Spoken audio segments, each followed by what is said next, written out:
Hutan Rimba Kutai. Mereka yang tak pernah pulang di jantung Kalimantan Timur.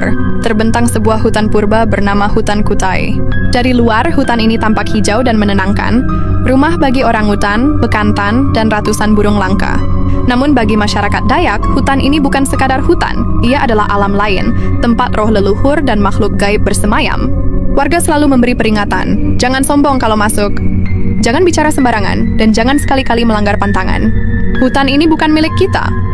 Kedatangan tim peneliti.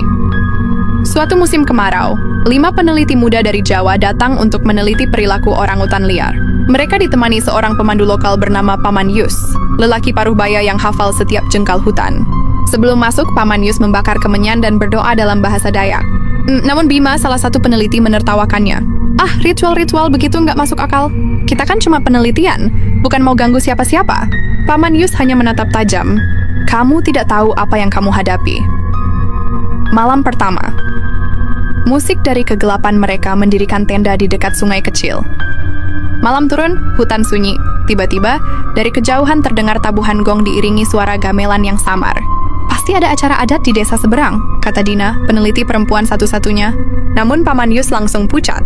Tidak ada desa di sana, itu dari dalam hutan.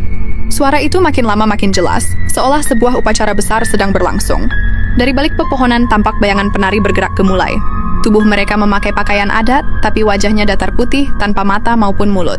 Hilangnya Andi keesokan paginya, mereka menyadari satu orang hilang, Andi. Tenda dan peralatan Andi masih rapi, hanya ia yang lenyap.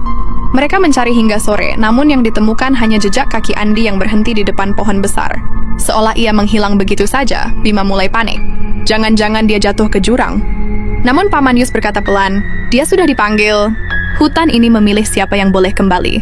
Malam kedua, ritual tak kasat mata malam itu, suasana semakin menyeramkan. Angin membawa bau kemenyan pekat. Di kejauhan tampak cahaya obor yang bergerak beriringan. Suara gong dan seruling semakin keras. Tiba-tiba, api unggun padam dengan sendirinya. Gelap total menyelimuti mereka. Dari segala arah terdengar bisikan, "Pergi, kalian bukan bagian dari kami." Ketika senter dinyalakan, mereka melihat puluhan sosok duduk bersila mengelilingi perkemahan. Mereka mengenakan pakaian adat, tapi tubuhnya seperti bayangan asap. Wajah mereka menoleh serempak, mata merah menyala. Dina berteriak histeris.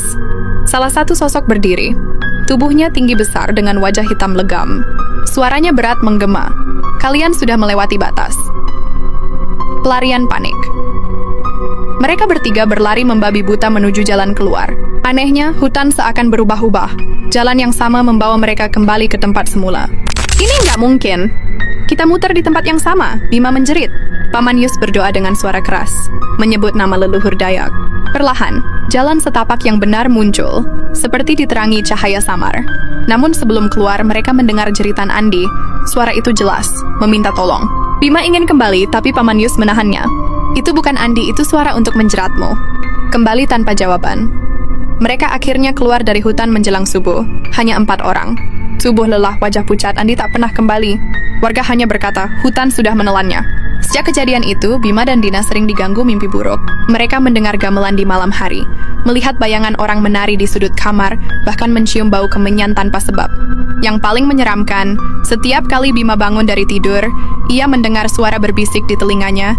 Kamu belum pulang. Hutan Kutai tetap berdiri hingga kini, rindang dan hijau. Orang-orang datang, orang-orang pergi. Namun ada yang percaya. Mereka yang hilang di dalamnya sebenarnya tidak mati. Mereka hanya menjadi bagian dari rimba para penunggu,